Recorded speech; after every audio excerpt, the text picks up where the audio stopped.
I sat there, in the cold courtroom of the King County Superior Court in Seattle, my hands tightly gripping the thin white envelope I was holding. My heart pounded, not from rising fear but from an anticipation I had suppressed for far too long. I am Christian Barrett, a 36-year-old software designer living in the endlessly rainy city of Seattle. Today was the day of the divorce hearing between me and my wife, Alyssa Crane, and everything seemed to hang precariously over my head. The courtroom grew more crowded than ever, with whispers spreading everywhere like a chilling wind. I sat alone on one side of the aisle with no one beside me for support, no flashy lawyer and no family standing behind me. Just me and this envelope, which I had meticulously prepared during long sleepless nights. Across from me on the other side of the aisle was Alyssa. At 34 years old, she still retained the beauty I had once loved passionately. With long, glossy black hair, sharp green eyes, and a haughty smile that always made others feel small. As the chief financial officer of Crane Holdings Group, a massive real estate conglomerate built by her father, Alyssa looked like a queen seated on her throne. She sat straight-backed, wearing a form-fitting black dress, a sparkling diamond ring on her finger glinting under the lights, and her gaze swept over me as if looking at a pathetic failure. Beside Alyssa sat the entire Crane family, people I had tried to call family for 9 years but never truly felt warmth from. Edgar Crane, her father, 60 years old and chairman of the conglomerate, occupied the central seat like a true king. He was tall, with carefully groomed silver hair and narrowed eyes full of ambition and unhidden pride. He had always looked down on me from the very first day I stepped into their home. A lowly programmer, he had once said, not directly to me but loud enough for me to hear clearly. Next to Edgar was Valerie Crane, Alyssa's mother, 58 years old and the conglomerate's investment director. She was shrewd and sharp, always viewing me as an unnecessary blemish in their perfect family portrait. She sat there, arms crossed over her chest, lips pressed tightly as if calculating the profits she would gain from this divorce. And then there was Jameer Crane, Alyssa's 30-year-old brother and head of planning for the conglomerate. He was smug, a playboy, and constantly boasted about his luxurious trips or expensive cars. Jameer mocked me whenever we met, calling me poor brother-in-law or the lucky guy who married my sister. Today he sat right next to her, grinning widely and whispering something in Alyssa's ear that made her chuckle softly. There they sat, the entire Crane family with smug smiles clearly etched on their faces as if everything was already in the palm of their hands. Alyssa looked at me with contempt as if silently saying, "You've lost, Christian. You'll walk away with nothing exactly where you belong." I could feel the mockery permeating the air around me, making my blood boil, but I didn't respond. I didn't need to. I just sat quietly, hands clenched around the envelope, waiting for the moment everything would change. The judge struck the gavel and the hearing officially began. Alyssa's lawyer, a high-priced man in a glossy suit with a confident demeanor, stood up, presenting the prenuptial agreement I had signed 9 years earlier. "Mr. Barrett will receive no assets from Mrs. Crane," he declared in a firm, convincing tone. The Crane family nodded in agreement, their triumphant smiles growing even more pronounced. I looked at them, my heart beating faster than ever. This was it. I stood up, my legs slightly trembling but my voice maintaining the necessary calm. "Your Honor, I have a supplemental document I would like to submit." I stepped forward, handed the white envelope to the clerk's table, and returned to my seat. My expression remained composed, as if nothing had happened. But inside, a storm of emotions raged fiercely. Murmurs began spreading throughout the room. Several reporters in the back rows snapped photos continuously, their flashes popping like sudden lightning. I saw the smiles on the Crane family's faces slowly fade, replaced by growing unease. Alyssa frowned and turned to her parents. Edgar leaned forward slightly in his chair while Valerie whispered something to Jameer. The judge opened the envelope and scanned the pages inside. His eyes changed, from initial neutrality to surprise, then growing seriousness. Alyssa's parents looked momentarily flustered, exchanging glances before fixing their eyes on the judge. Edgar gripped the armrest tightly while Valerie bit her lower lip anxiously. The courtroom, already noisy, suddenly fell deathly silent, broken only by the rustling of paper as the judge turned the pages. I sat motionless in my seat, my hands clenched into fists beneath the table. My gaze drifted far away, out the window where Seattle's raindrops pattered endlessly. In my mind, the 9 years of endurance replayed vividly, like an old film, faded yet sharp enough to cause pain. 9 years ago, I was just a young freelance software designer living in a tiny rented apartment on the outskirts of Seattle. My life then was simple to the point of near monotony. Waking early, sitting at the computer writing code, then spending evenings reading or jogging along rain-soaked paths. I didn't have much money, no luxury car or expensive clothes, but I was content with what I had. Freelancing allowed me to pursue my passion, and I always believed that one day my ideas would change the world, even if only a small corner of it. Seattle to me then was the ideal place, its relentless rain-like background music for the solitude of an ambitious young man. Then I met Alyssa Crane at a tech conference sponsored by her father's conglomerate.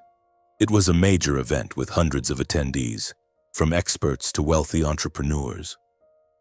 I was there to present a small software project I was developing, and Alyssa sat in the front row standing out in the crowd. She wore a simple yet elegant dress, her hair cascading down, her green eyes sparkling with curiosity. As I spoke about my passion for technology, how code could solve real-world problems without needing money or power, she listened intently. After the conference, she approached me, smiling and saying, "You talk about your work like it's love. Not everyone can do that." I was instantly drawn, not to her beauty, but to the sincerity in her eyes. Alyssa said she was tired of her family's calculating business world and was captivated by my simplicity and focus. We talked for hours, forgetting the time, and from there our relationship began to blossom. Our first dates were wonderful. We strolled around Lake Washington, ate ice cream at small shops, and shared our dreams. Alyssa spoke of the pressure from her family, of having to live up to the expectations of a girl born into a real estate empire. I told her about my modest childhood in Tacoma, with parents who were ordinary workers teaching me the value of perseverance. Our relationship grew quickly, like a cool breeze in stifling summer heat. But when Alyssa decided to introduce me to her family, everything began to change. That was the moment I realized love isn't always enough to overcome social barriers. The Crane family mansion was in Bellevue, a place only the wealthy dared dream of. I entered with a bouquet in hand, trying to appear confident, but inside I was as nervous as a student taking an exam. Edgar Crane greeted me with a stiff handshake, his eyes scanning me from head to toe like appraising merchandise. "So what do you do?" he asked coldly. When I replied that I was a freelance programmer, he frowned. "Freelance? Meaning unstable?" Valerie sat there with a thin smile, but her words cut like a knife. "What can a lowly engineer offer my daughter? We're used to people with bigger visions." They vehemently opposed us. Edgar feared I would tarnish the family reputation, an empire he built from nothing, now brimming with pride. Valerie sneered that I was unworthy, that Alyssa needed someone to elevate her, not drag her down. Her family did everything to forbid it, private talks with Alyssa, cutting her spending to pressure her. But the more they did, the more Alyssa believed our love was real, untouched by money or status. She was resolute, even arguing with her parents to defend me. "He loves me for who I am, not my family," she told them. Finally, we decided to marry without the Crane's blessing. I felt happy, but deep down I knew this was just the start of challenges. Before the wedding, Edgar summoned me to his private office and placed a thick prenuptial agreement in front of me. "Sign it," he said, tone brooking no argument. "If you divorce, you get nothing from our family. Not a penny." I stared at the paper, heart pounding, but signed without hesitation. I believed true love would keep us together forever. To me, it wasn't an issue. I loved Alyssa, not her money. But looking back, that moment was a warning I ignored. The wedding was extravagantly overwhelming, like a royal event. Hundreds of guests, imported flowers, live orchestra, gourmet dishes from famous chefs. Seattle media called it a fairy tale wedding, with articles praising the union of the rich heiress and the commoner. But amid the splendor, I felt profound isolation. My parents, Edward and Linda Barrett, dressed simply, Dad in an old suit, Mom in a homemade dress, looked awkward among the glamour. They were seated at the last table near the service area, as if unimportant guests. I still vividly remember that heartbreaking moment. When Mrs. Barrett, my mother, tried to stand and approach to congratulate her son, a polite but firm server blocked her, whispering, "Ma'am, that area is for VIPs only." My mother blushed and sat back down, embarrassed. Edgar Crane saw it from afar, glanced once, then turned away, not bothering to introduce my parents to any guests. Valerie whispered to a friend nearby, loud enough for others to hear, "They don't fit the atmosphere here at all." A few wealthy guests chuckled, looking at my parents like an out-of-place spectacle at an elite gala. My heart clenched, but I couldn't act. I didn't want to ruin Alyssa's day. On stage, I smiled while reading my thank you speech, voice steady. But my hand gripped the microphone so tightly my knuckles turned white. Glancing down at my parents hunched in the far corner, avoiding everyone's eyes, I swallowed the humiliation. I told myself it was all for the ceremony's sake, for Alyssa's happiness. But deep down, the wound began to bleed, and it would never fully heal. After the wedding, I moved into Alyssa's mansion, a vast home with a pool, gardens, and luxurious rooms I'd never dreamed of. At first, life was peaceful. Mornings waking together, romantic dinners, future plans. Alyssa was still gentle, hugging me and saying we'd prove our love was right. But gradually I realized I never truly earned respect from the Cranes. They treated me like a temporary guest, not family. Edgar kept his distance, belittling my work. "Code? That's child's play," he once said at a family dinner, dripping sarcasm. Valerie made veiled remarks about my lowly background. "Christian, you should learn to dress appropriately for this environment." And Jameer, my brother-in-law, never missed a chance to mock me. "Brother-in-law, what car did you drive today?" "Oh, right, still that old junk," he'd laugh, silencing the table awkwardly. Alyssa initially defended me softly. "Don't mind them, love." But gradually she changed, learning to stay silent when I was insulted, even laughing along to fit in. She saw my patience as weakness, not strength. "You should push back harder," she once said, but I knew it would only worsen things.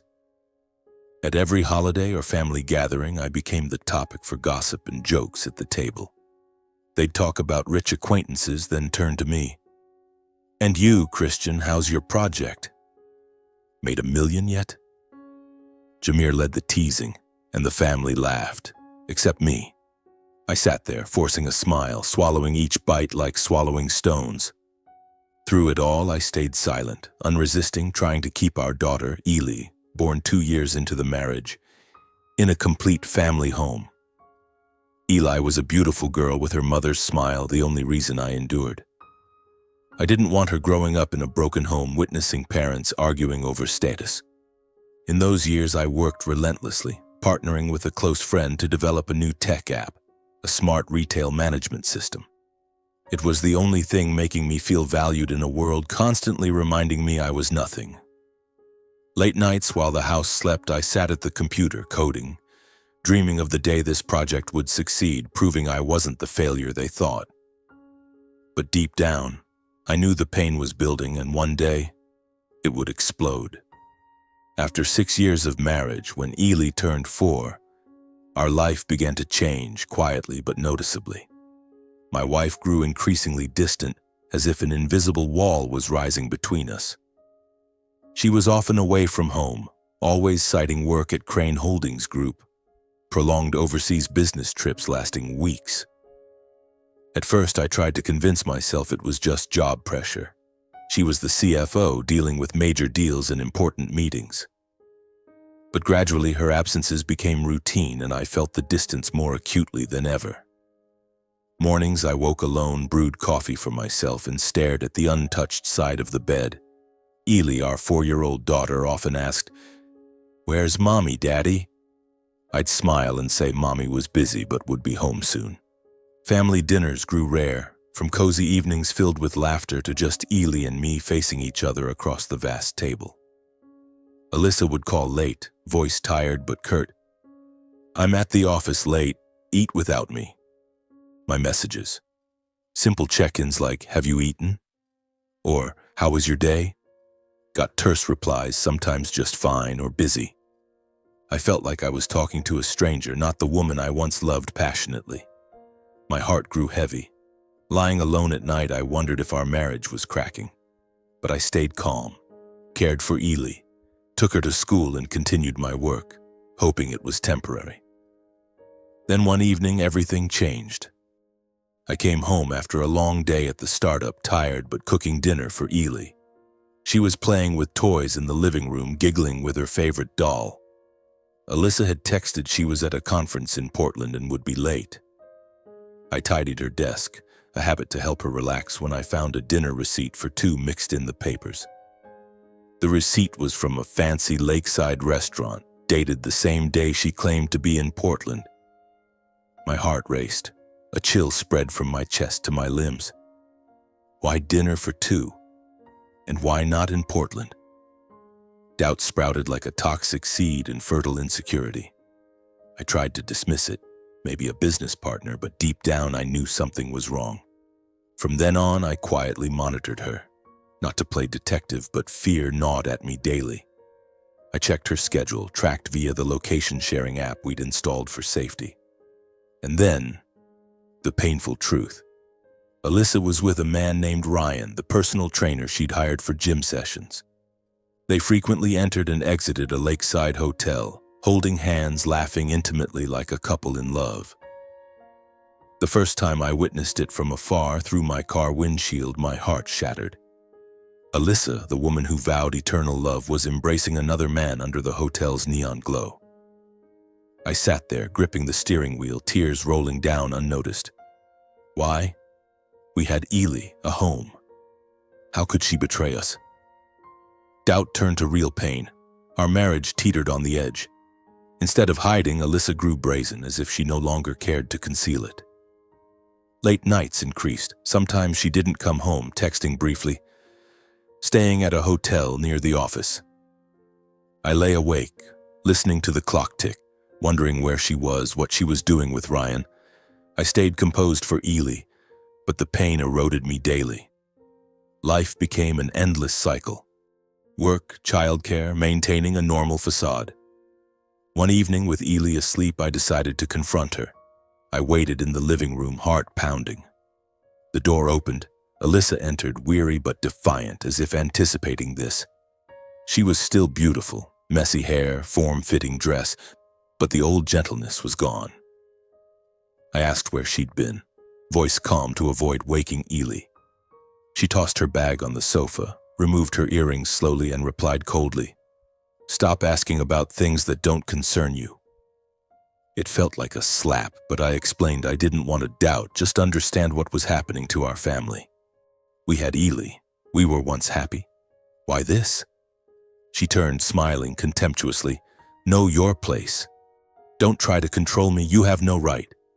Her words struck like a direct hit, leaving me speechless. She leaned close, whispering mockingly, "You're just a shadow in my world. Time you got used to it." Her warm breath touched my ear, but her words were ice. I stood frozen, world collapsing. She grabbed her bag, walked out without goodbye, the door slamming, echoing in the dark house. I stood numb in the living room, hands shaking, tears falling. That was when I realized our love was dead. Only pain remained. From then, Alyssa cheated openly, no longer hiding. She appeared with Ryan at private parties, elite Seattle gatherings. Rumors spread, friends whispered, "Christian's wife has someone new." I heard it all but stayed silent, continuing my life. Ely innocently asked, "Why doesn't Mommy come home for dinner?" Alyssa brushed it off. "Mommy's busy," or left her with the nanny. Once, when Ely ran to hug her legs joyfully, Alyssa snapped, "Stop it, you're wrinkling my dress," and coldly pried her off. I saw from the kitchen doorway, heart aching.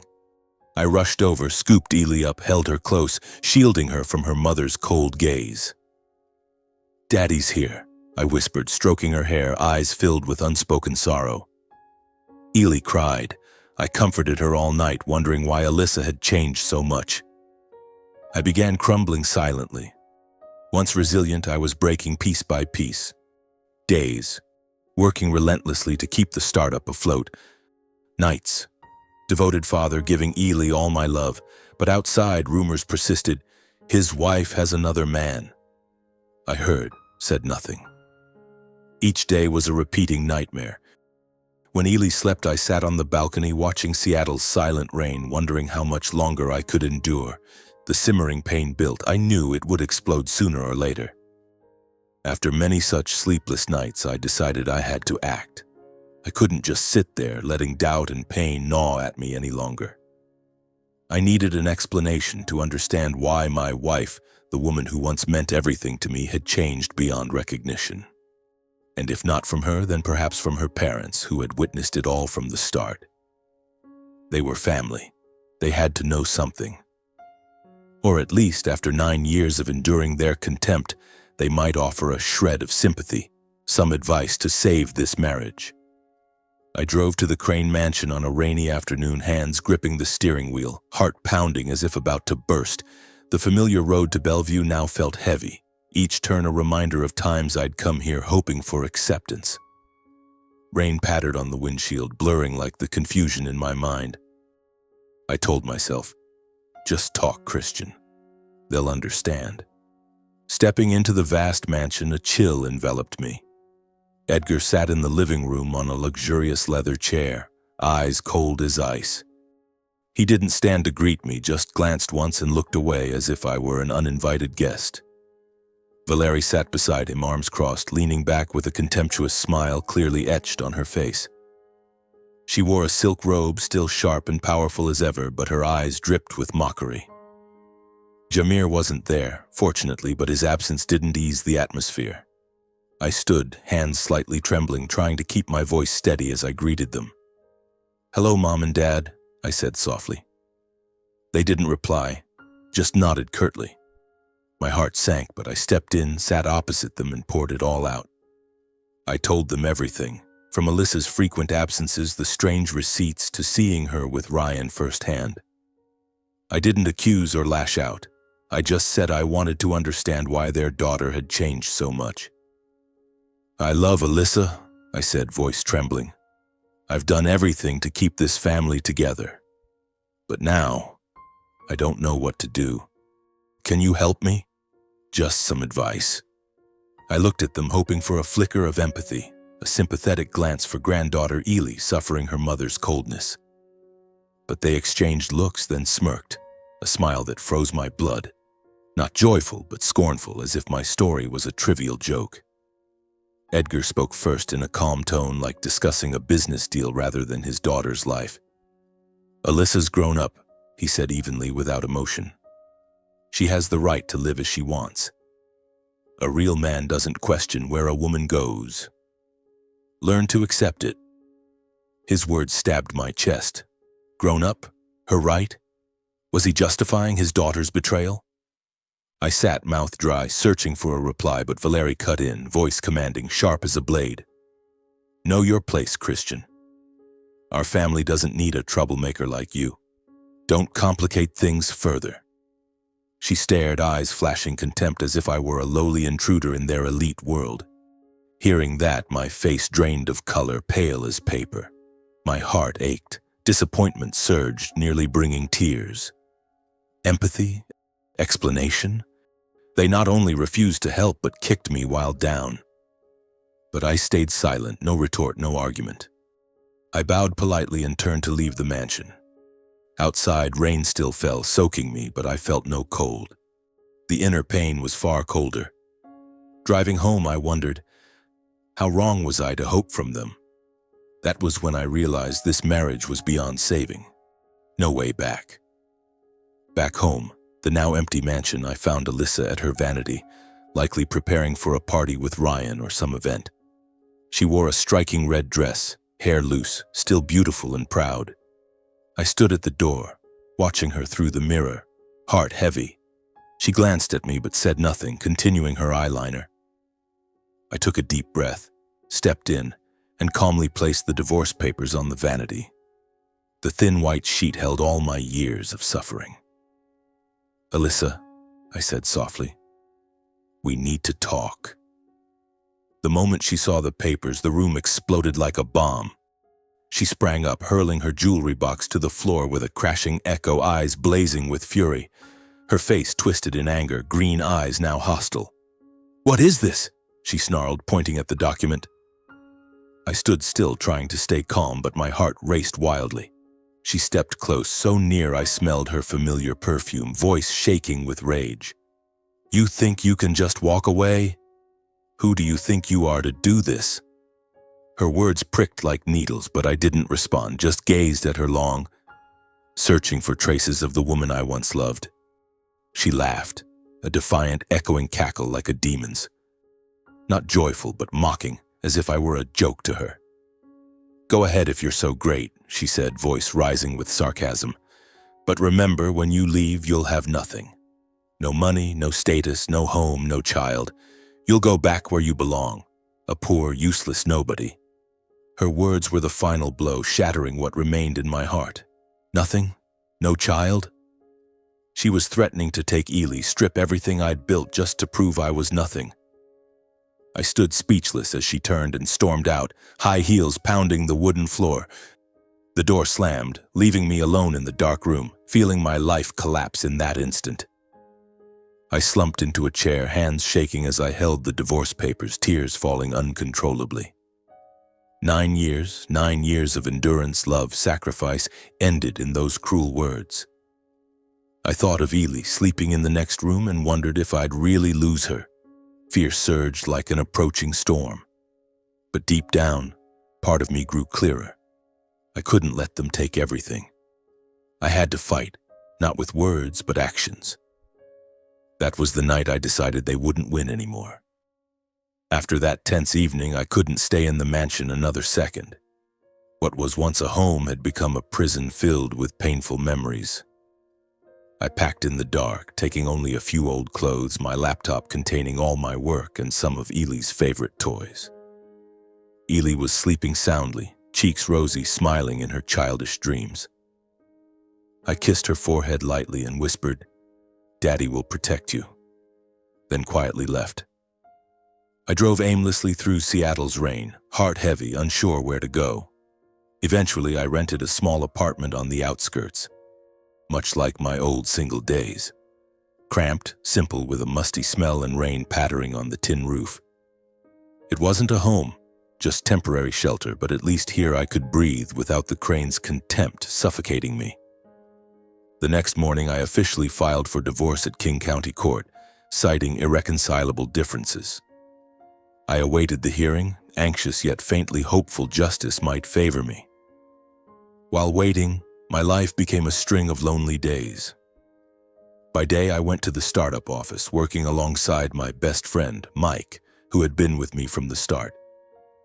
We had poured everything into this project, a smart retail management software using AI to optimize inventory and predict customer demand for small stores. It was my idea from early marriage, coding in the mansion's garage to prove my worth amid the crane's disdain. Mike always encouraged, "You're talented, Chris.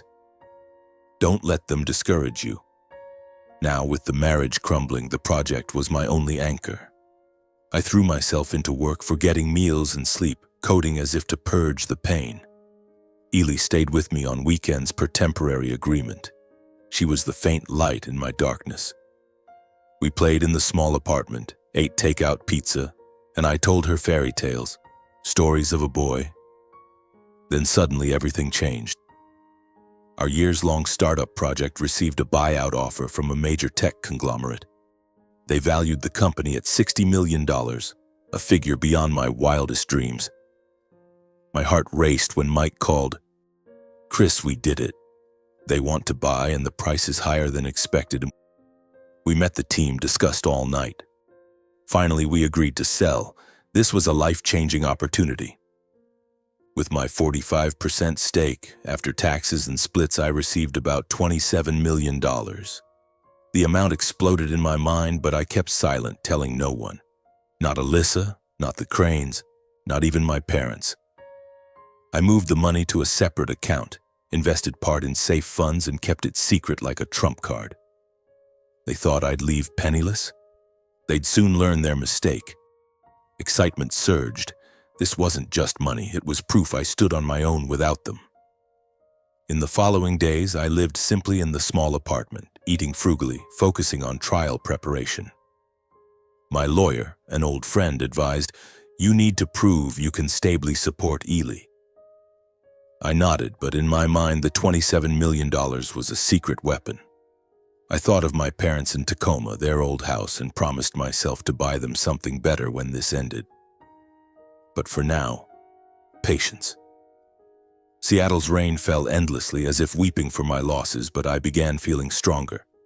No longer the poor, enduring son-in-law. I was Christian Barrett, a man about to reclaim justice. One afternoon, about 2 weeks after filing, I returned to the old mansion to retrieve remaining belongings. Alyssa agreed via cold text. "Come in, but don't touch my stuff." I drove there, heart tightening at the familiar house, once filled with Ely's laughter, now silent like a tomb. The house was quiet. Alyssa wasn't home, likely with Ryan somewhere. I entered. Her perfume lingered, stirring memories. I packed quickly. A few technical books, winter clothes, and a family photo from Ely's baby days. But then I paused, remembering a book we loved from early dating, a romantic novel about love transcending class which Alyssa used to read aloud during lakeside dates. I searched the bedroom, bookshelves, no luck. Sadness mixed with curiosity. Does she still keep it or throw it away? I guessed she might have taken it to her study. She often worked late there with a large wooden desk and garden view. I hesitated but entered. The door was unlocked. The room was dark, only faint sunset light through curtains. The book lay on the desk, pages open as if just read. I picked it up, flipping through, memories flooded back.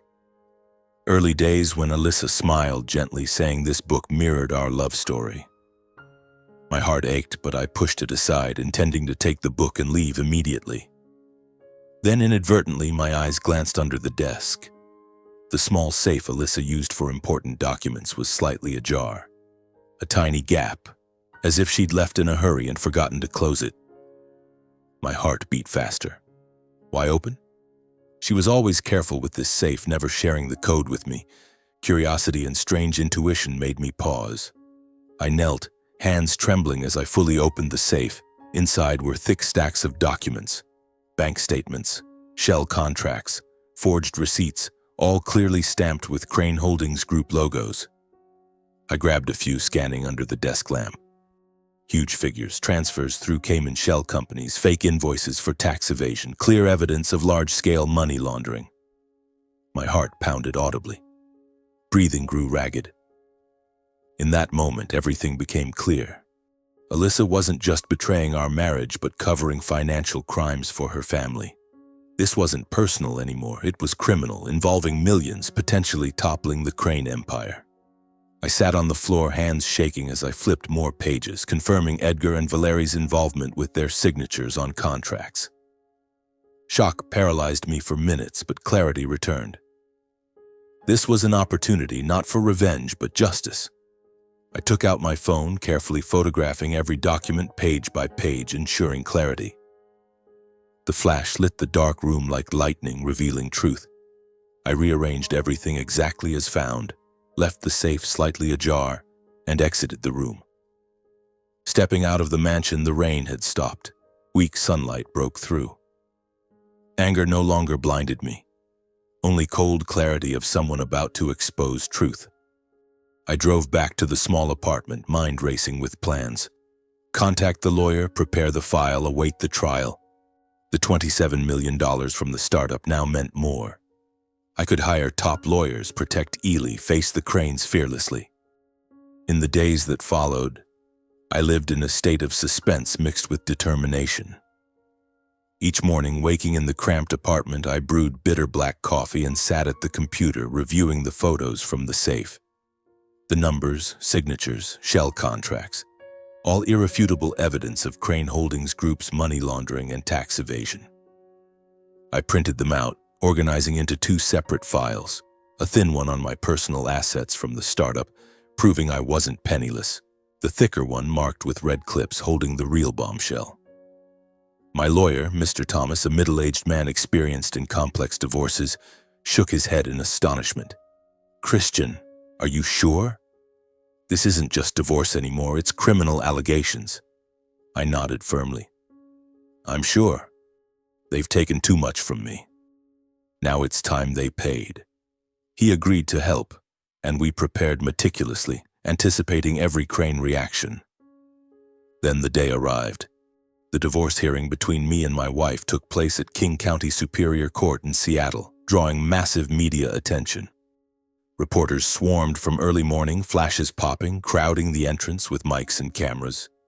This wasn't an ordinary divorce. It was the poor son-in-law versus the Crane Holdings empire fueled by widespread adultery rumors. I entered the courtroom in a simple but neat suit, holding the two files, heart pounding but outwardly calm. The room was packed, whispers buzzing like a disturbed hive. I sat alone on the plaintiff's side, no one beside me, but that isolation now felt like strength. I needed no one. The Crane family sat in the front row, a solid block of arrogance. Edgar in the center, expensive suit, smug smile clear as he looked at me. Valerie beside him, lips pursed in a thin smile, eyes flicking toward the reporters as if awaiting cameras to capture the loser's defeat. Me. Alyssa next to her mother, beautiful but cold, eyes avoiding mine. Jamir beside her, grinning widely, whispering something that made her nod slightly. Their lawyer, a tall man with a booming voice, stood and presented. He read aloud the prenup I signed 9 years ago, emphasizing each clause. Mr. Barrett receives no assets from Mrs. Crane. The mansion, cars, accounts, all belong to my client. Financial evidence showed everything in Alyssa's or the family company's name. As the final clause was read, Edgar nodded slightly, triumphant smile convinced it was over. Valerie squeezed his hand, eyes gleaming with satisfaction. They thought I'd lost, penniless, childless, back to square one. Murmurs spread among reporters. I sat still, fists clenched under the table, memories flashing. The wedding where my parents were sidelined, family dinners with Jamir's poor brother-in-law jabs, Alyssa whispering, "You're just a shadow." That pain now fueled cold strength. The judge, an older man with glasses, gavelled, "Now Mr. Barrett's turn." I stood, legs steady, and submitted the thin file to the bench, voice calm, unshaking. "Your Honor, I request review of supplemental financial information. This proves my stable finances." The room fell silent, all eyes on me. Alyssa frowned. Edgar whispered to his lawyer. The judge took the file, scanning under the light. The noisy room, rustling papers, whispers suddenly hushed. His eyes skimmed the first pages, startup sale report, $27 million transfer receipt, then lingered on the details of shares and valuation. A soft chuckle escaped him, breaking the solemnity.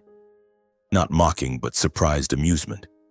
He looked up, voice echoing, "It seems Mr. Barrett is not only not penniless, he may be wealthier than the Cranes." His words exploded like a bomb. The room erupted in murmurs. Reporters scribbled furiously, flashes non-stop. The Crane bench shifted as if slapped. Edgar half rose, brow deeply furrowed, face flushed with anger and shock. Valerie whipped toward the lawyer, eyes flashing panic, lips white.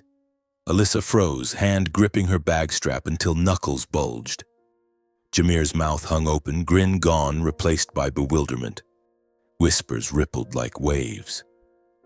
Alyssa turned to her parents, face rigid, eyes wide in shock.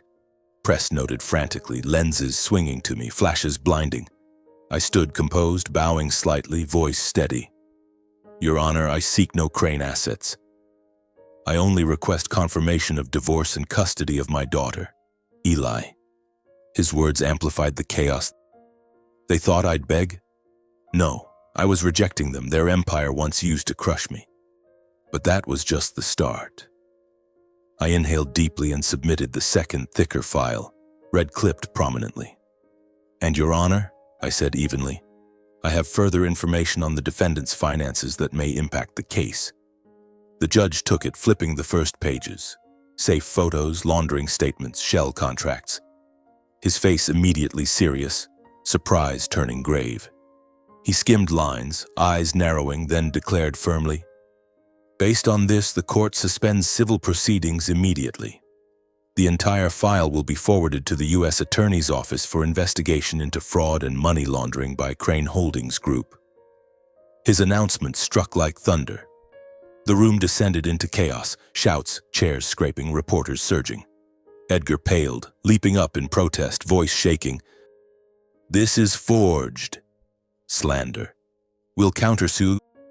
But court staff rushed over, urging him down, hand on his shoulder for calm.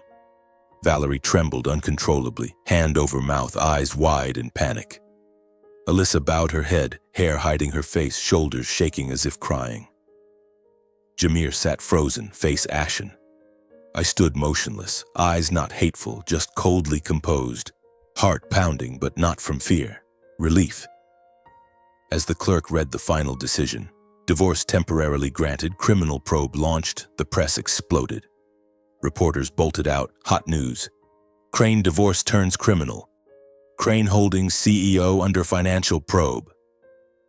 Headlines spread instantly online, phones buzzing nonstop. I stood watching the Cranes leave in disarray, Edgar supported by his lawyer, Valerie weeping silently, Alyssa avoiding my gaze. Leaving court, I walked slowly through the throng of reporters, flashes popping, questions barrage. "Mr. Barrett, how do you feel?" "Is this revenge?"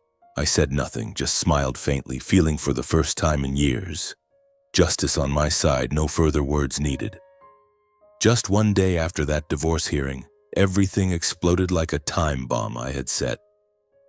Early morning, while warming milk for Ely in the small apartment, my phone buzzed nonstop with messages from friends and the press. The FBI and IRS simultaneously executed search warrants at Crane Holdings Group's headquarters in downtown Seattle. I turned on the TV. Dozens of agents in black jackets with badges stormed the gleaming glass high-rise under morning sun. Employees panicked, papers flying, computers sealed.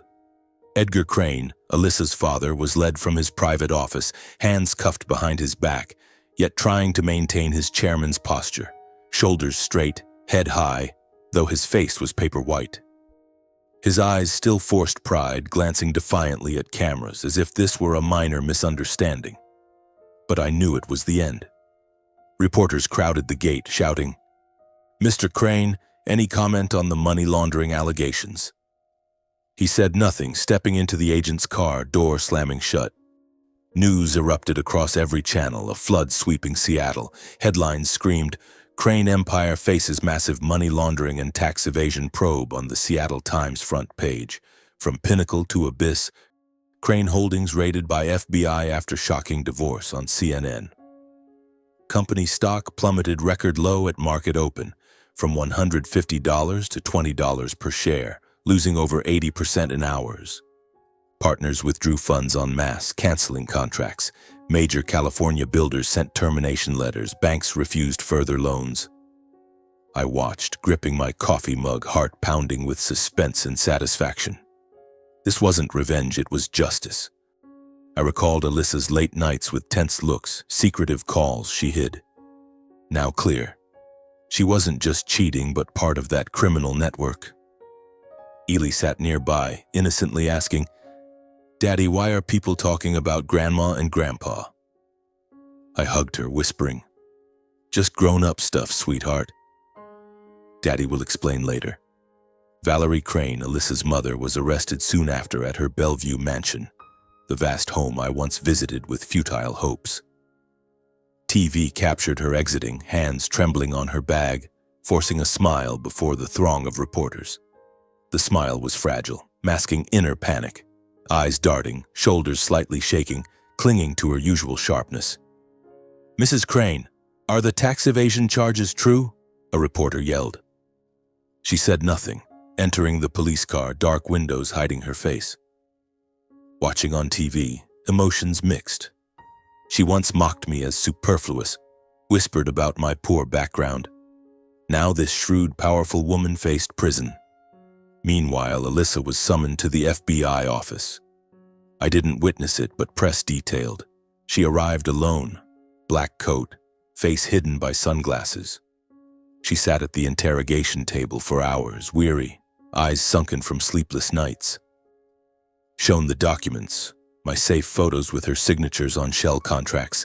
She stayed silent long, hands gripping the table edge. Then, voice trembling, she offered full cooperation for leniency. I imagined the scene, heart twinging. Alyssa was once my love, Ely's mother, but now part of this collapse. No glee, just sorrow.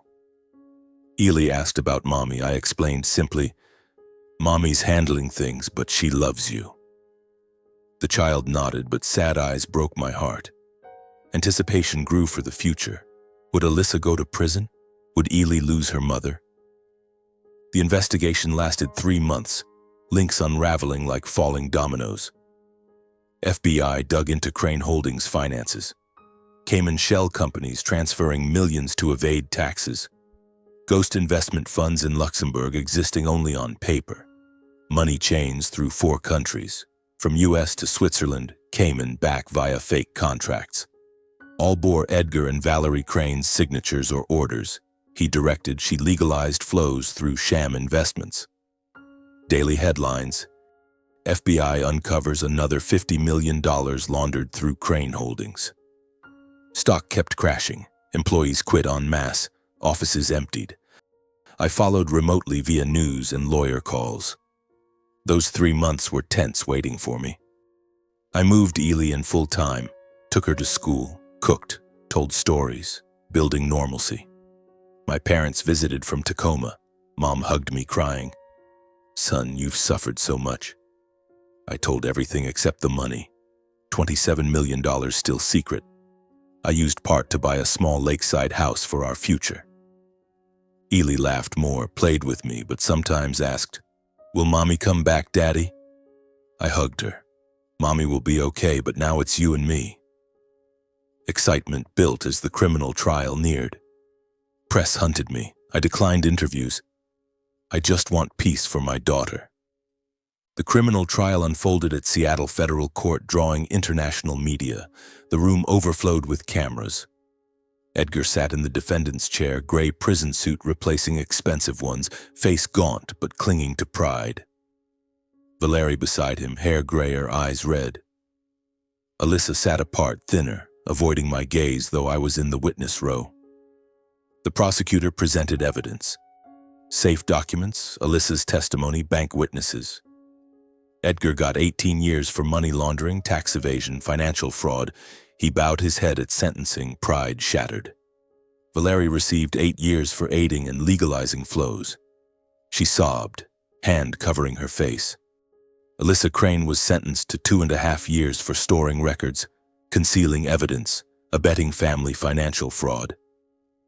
At sentencing, she bowed her head, never looking at me, shoulders trembling. I sat still, heart heavy, no triumph, just closure. Soon after, Crane Holdings Group officially declared bankruptcy. All assets, mansion, cars, accounts, frozen and auctioned for restitution. The once proud Seattle brand collapsed quietly, just brief headlines. End of an empire.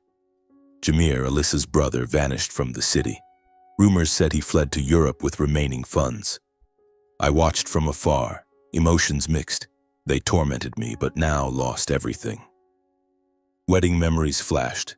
Edgar turning from my parents, Valerie sneering, Alyssa's faint smile. Now they sat in prison, I was free. My divorce finalized alongside the criminal case. Court awarded me Ely's custody, citing my financial stability and Alyssa's irresponsibility. I rejected any Crane financial claims, not a penny. Receiving the final decree, I stood in the court office, staring at the red-stamped white paper, knowing my life had emerged from the Crane shadow. Tears fell, but of relief. I hugged Ely in the hallway. She smiled. Daddy, ice cream? I nodded, stepping into sunlight, feeling true freedom. A year after that trial, I began rebuilding my life from scratch, or at least from the fragments left after the storm. With the capital from the startup sale, $27 million I had kept secret for so long, I founded Barrett Technologies, a small software company specializing in intelligent data management applications for small and medium-sized businesses. Thanks to my practical vision and clean reputation, a man who overcame a major scandal without criminal ties, the company doubled its initial value in the first year. We secured contracts with local retail chains, then expanded statewide in Washington. Revenue soared from hundreds of thousands to millions as our app helped clients cut costs and optimize data. Ely and I lived in a wooden lakeside house north of Seattle, a peaceful place I bought with part of the startup money. Not lavish like the old mansion, just rustic wood, a sloped roof, small garden, and a view of the shimmering lake. Every morning, father and daughter had breakfast in the cozy kitchen. I poured cereal with milk.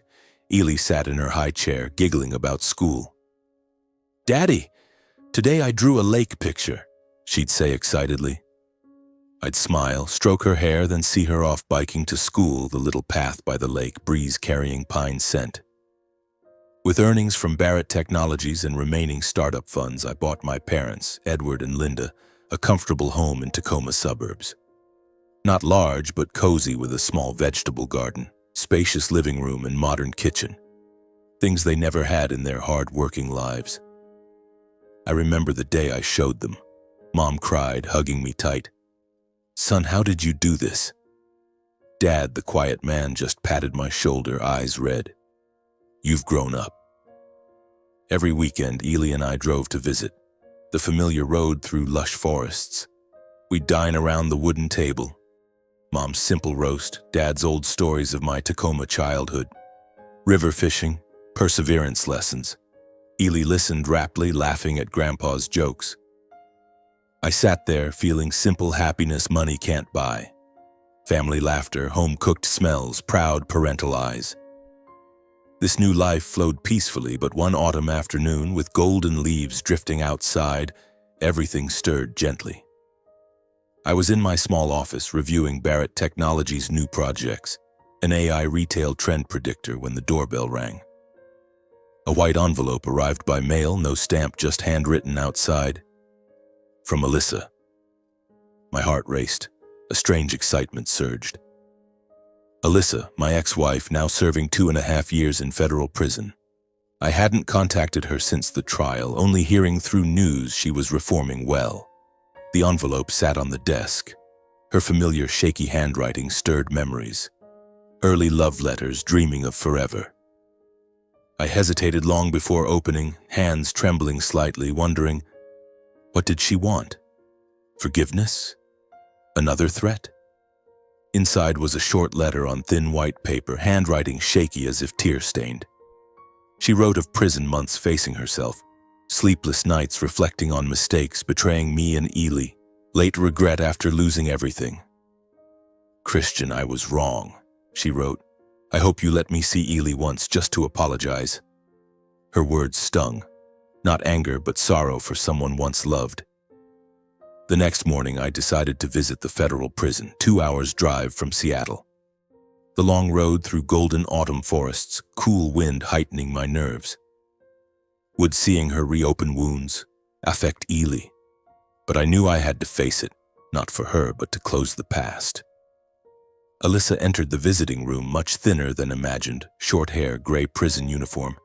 Her eyes were quiet, no longer the proud woman of old, just someone who knew she'd lost everything. Family, freedom, empire. She sat across the glass, hands clenched, voice trembling. "Christian, thank you for coming." The conversation was quiet, no loud arguments. I said little, just nodded at her apology, voice soft. I was wrong. Pride blinded me to everything.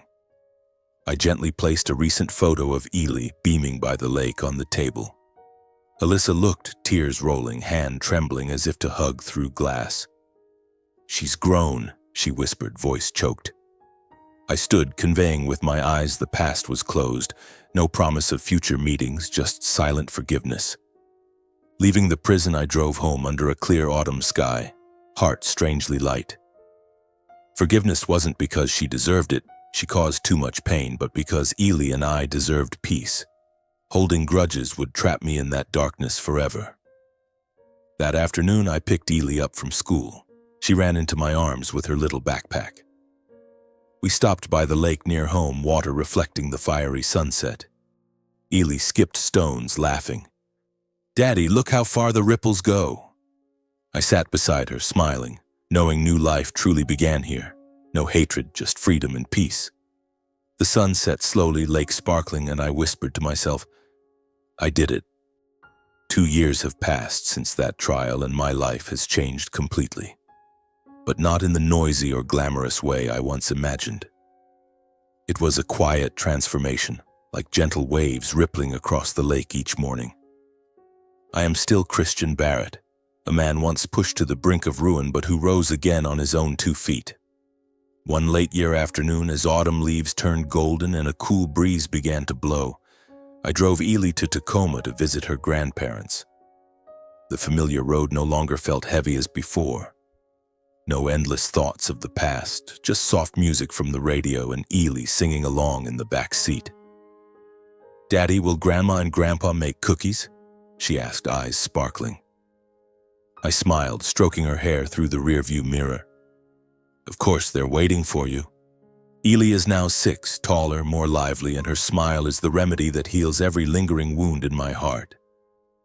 We drove through autumn forests, leaves falling like golden rain, and I felt true peace. No more anxious waits for trials, no worries about the future. This was the life I fought for. I realized true victory isn't in defeating someone, no matter how deeply they hurt you. During 9 years with the Cranes, I witnessed the power of wealth and influence, how it crushes others, how Edgar used it to scorn my background, how Valeri wielded sharp words to marginalize me. And when everything collapsed, when the Crane Empire crumbled under the weight of their hidden crimes, I felt no glee. Instead, I understood that real victory is retaining your own kindness when betrayed. I once lost everything, or thought I did. Dignity when treated as superfluous, marriage when Alyssa cheated openly, trust when her parents defended her without a word of empathy. Those collapsing nights in the small rented apartment, secretly tracking Alyssa with Ryan, filing for divorce while threatened with losing my child, all like knife cuts to the heart. But standing alone with only work and Ely beside me, I truly grasped the value of perseverance and character. Perseverance was continuing to code for the startup despite scorn leading to the $27 million deal they never knew. Character was choosing silence amid mockery, not retaliating with violence or schemes, but with truth. Submitting the files in court, collapsing the Crane Empire from within. I no longer resent Alyssa. Instead, I feel deep compassion. She was once my love, the beautiful, proud woman I met at the tech conference who insisted on marriage despite family opposition. But she changed, swept into the vortex of money and power, cheating with Ryan, cold to Ely, concealing crimes for her parents. She paid dearly. 2.5 years in prison, losing the empire, losing her daughter. When I visited her in prison, seeing her gaunt face and tears over Ely's photo, I felt no joy, only sorrow for someone who had everything but lost it to pride. I chose forgiveness, not because she deserved it, but for my daughter's peace and my own. Holding grudges would make Ely grow up in darkness, binding me forever to the past. I want to teach Ely something vital, a lesson from those painful years. No one defines you by wealth or lineage. The only thing that makes a person's worth is how they face adversity. I tell her on evenings by the fireplace, Ely on my lap, listening intently. "Sweetie, Daddy was once looked down on for not being rich, but I didn't give up. You too. Whatever life brings, hold on to kindness and perseverance." Ely nods, eyes bright. "I'll be like you, Daddy." I hug her tight, knowing this lesson will stay with her forever, not from books, but from our father-daughter story. Seattle once meant pressure to me, where the Cranes dominated with their real estate empire, where I felt small. Now it's just the start of a new journey. Barrett Technologies growing, Ely maturing, and me free to pursue passion. In my heart, old wounds have receded like clouds dissolving after rain. I understand that in the end, what remains isn't money or power, things the cranes chased until self-destruction, but dignity and humanity. Dignity was signing the prenup without hesitation, believing in love, enduring humiliation silently to keep a home for Ely, submitting files in court without hatred. Humanity was forgiving Alyssa, empathizing with her weakness, and teaching Ely kindness amid hardship. And that's my life's greatest lesson. When you hold to what's right in the storm, even losing everything, you still have yourself. That storm, from meeting Alyssa to the historic trial, swept away all falsehoods, leaving my dignity intact. I look at the highway back to Seattle, Ely sleeping peacefully on my shoulder, and smile. Life goes on, but now I know how to face it, with perseverance, kindness, and character. That's the legacy I leave for Ely, for Barrett Technologies, and for myself.